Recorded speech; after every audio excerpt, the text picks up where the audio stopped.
Hi hello നമസ്കാരം.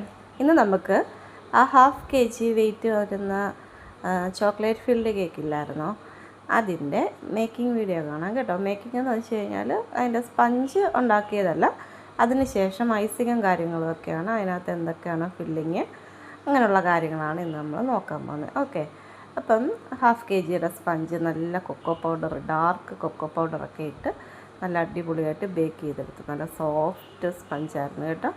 അതിന് ശേഷം നമ്മൾ വിപ്പിംഗ് ക്രീമിനകത്തോട്ട് ഈ ചോക്ലേറ്റും കൂടെ മിക്സ് ചെയ്തിട്ട് അങ്ങനെയാണ് ഇതിനകത്ത് ഐസിങ് ചെയ്യാൻ ഉപയോഗിക്കുന്നത് കേട്ടോ.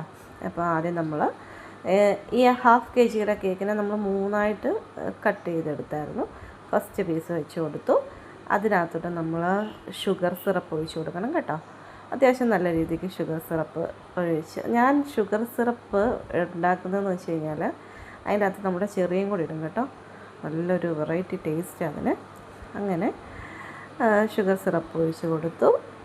കുറച്ച് നമ്മുടെ വിപ്പിംഗ് ക്രീം ഇങ്ങനെ പൈപ്പിംഗ് ബാഗിനകത്താക്കി അത് നമുക്ക് ഈവനായിട്ട് എല്ലായിടത്തും കിട്ടും കേട്ടോ. മറ്റേ നമ്മൾ അല്ലാണ്ട് നേരിട്ട് കൊടുക്കുമ്പോൾ പ്രശ്നം അതിങ്ങനെ കേക്ക് തെന്നി പോകുന്നുണ്ടെങ്കിലേ അതിൻ്റെ സ്പഞ്ച് വെക്കുന്ന ആ ഒരു ബോർഡില്ലേ, നമ്മൾ അടിയിലൊരു ഷീറ്റ് നമ്മുടെ ടിഷ്യൂ പേപ്പറില്ലേ അത് വെച്ച് കൊടുത്താൽ പിന്നെ അത് വലിയ അനങ്ങത്തില്ല കേട്ടോ. പിന്നെ നമ്മുടെ ചോക്ലേറ്റിൻ്റെ നല്ലൊരു മിക്സ്, ഇതിനകത്ത് ചോക്ലേറ്റ്, വിപ്പിംഗ് ക്രീം, പിന്നെ എൻ്റെ മാത്രം ഒരു സ്പെഷ്യലായിട്ടുള്ളൊരു സാധനം ആയിട്ടിട്ടുണ്ട് കേട്ടോ. അത് ഞാൻ കൂടുതലും നമ്മുടെ ഡ്രീം കേക്കിനകത്താണ് അത് ചെയ്യുന്നത്. ഇതിനകത്ത് ഞാൻ അങ്ങനെ തന്നെ അത് മൂന്നും കൂടെ മിക്സ് ചെയ്തിട്ടാണ് അതിൻ്റെ ചോക്ലേറ്റിൻ്റെ ഇതുണ്ടാക്കിയെടുത്തത്. അടിപൊളി ടേസ്റ്റ് അതിന് കേട്ടോ. പിന്നെ അതിൻ്റെ പുറത്തേക്ക് നമ്മൾ ചോക്ലേറ്റ് കട്ട് ചെയ്ത് അതിട്ട് കൊടുത്തു.